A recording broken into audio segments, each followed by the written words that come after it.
of South Texas Avenue in Orange County, and that's when they discovered a body we believe to be that of Miya Marcano. About an hour ago, detectives notified Mia's parents of our tragic news. Our hearts are broken. I told you Thursday that hundreds of Orange County Sheriff's Office personnel were committed to this case and working very hard. Everyone wanted this outcome to be different. So why were we at TimberScan Apartments? So cell phone records showed us that Caballero was in or near the TimberScan Apartments on Friday evening between 8 and 9 o'clock. That's the evening that she was reported missing. And he was there for about 20 minutes. Nothing in the records indicate that he ever returned there prior to killing himself. So we sent search teams out first thing this morning. That's when they found what we believe to be Miya. And although we are very certain of the identity, the positive identification will have to come from the medical examiner's office. At this time, we cannot identify a cause of death, so I don't want to speculate on that. The most important thing right now is that unfortunately we have found what we believe to be the remains of Miya. So I know many of you were in New Smyrna Beach yesterday as we were there for a day and a half, and the reason we were so focused on that area is because, again, cell phone records directed us to that area and indicate the most activity in New Smyrna Beach. In fact, he was there Saturday morning of the 25th between 3 and 4 a.m. for about an hour in that area. So that's why we were there for so long and focused a lot of our efforts there.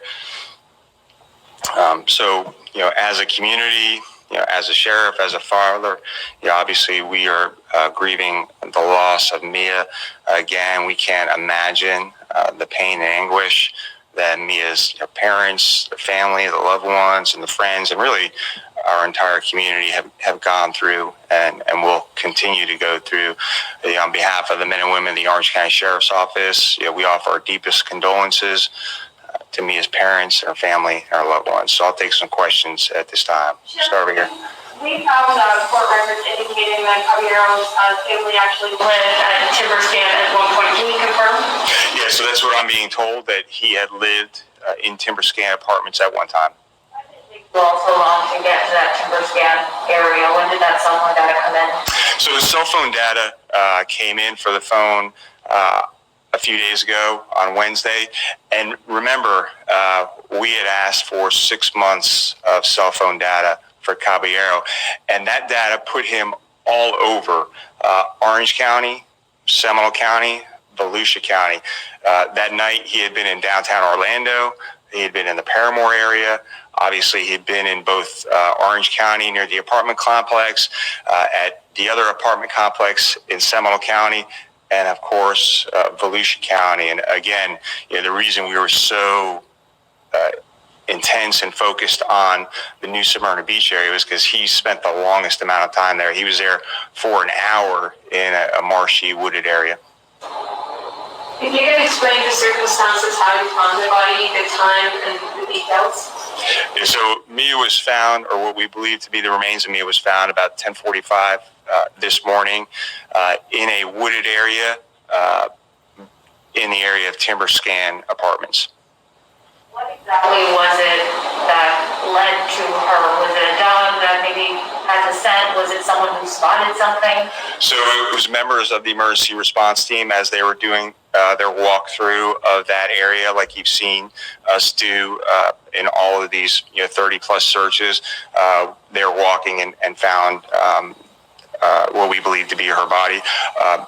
A purse with Mia's identification was found near the body as well. I know you have been looking for the cell phone as well. Was that there? Did that help track it down? So we are still looking for at least 2 cell phones and keys related to this case. Have you reached out to our family at this point, and what's been their response? How are they holding up? Yeah, so the family has been talking with detectives and victim advocates.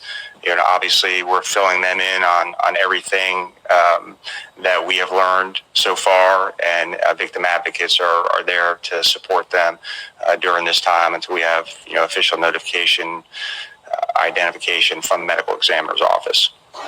Sheriff, there's been a lot of discussion about Caballero, but there's also been some discussion about whether he had any help. Is there anybody else right now that you are focusing on in terms of a person of interest? So we are not looking for any other people. We believe pretty conclusively that Armando Caballero is responsible for this crime, and there is not any other person or persons that we are looking for in this case.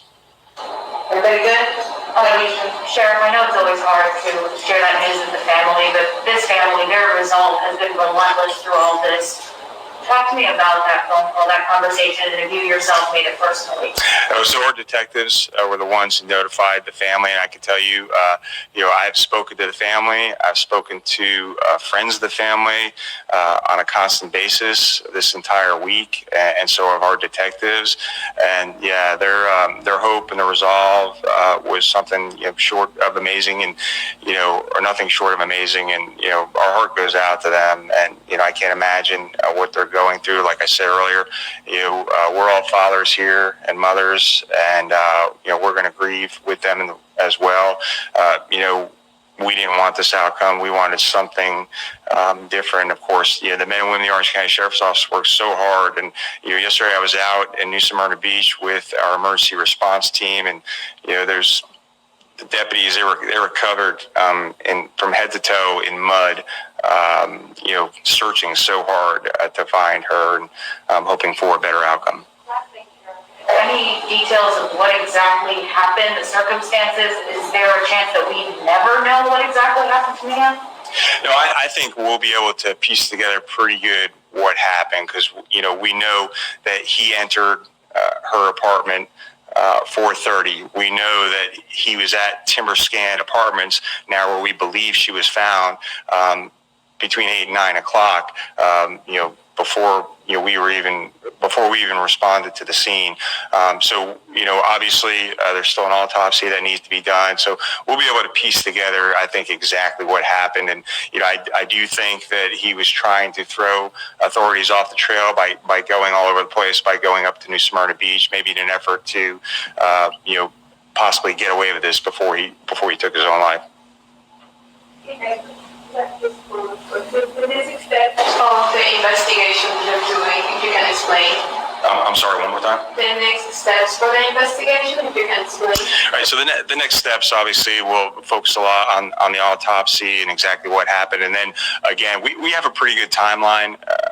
We think what has happened, but we're going to shore up that timeline to find out exactly what happened in this case. And it was specific detective or any who found the body? Yeah, so members of our emergency response team, they're specially trained to do these searches. So like you've seen from some of our footage, they kind of line up at arm's length, and they do these large searches of these areas, and they walked up on her and found the body. And you said that today was the first day at Timber Scan, and it was just because it was just 10 minutes, 20 minutes that we was there, right at the hour. Well, like I said, he had been all over Orange, Seminole, and Volusia County. So, as a matter of fact, there are several other places that we still have to search to locate evidence. So it's just a matter of searching all these different areas. Any other county or it's been just Seminole? It's still just Orange, Seminole, and Volusia County is the focus of our searches. Yeah, to my knowledge, yes. All right, thank you.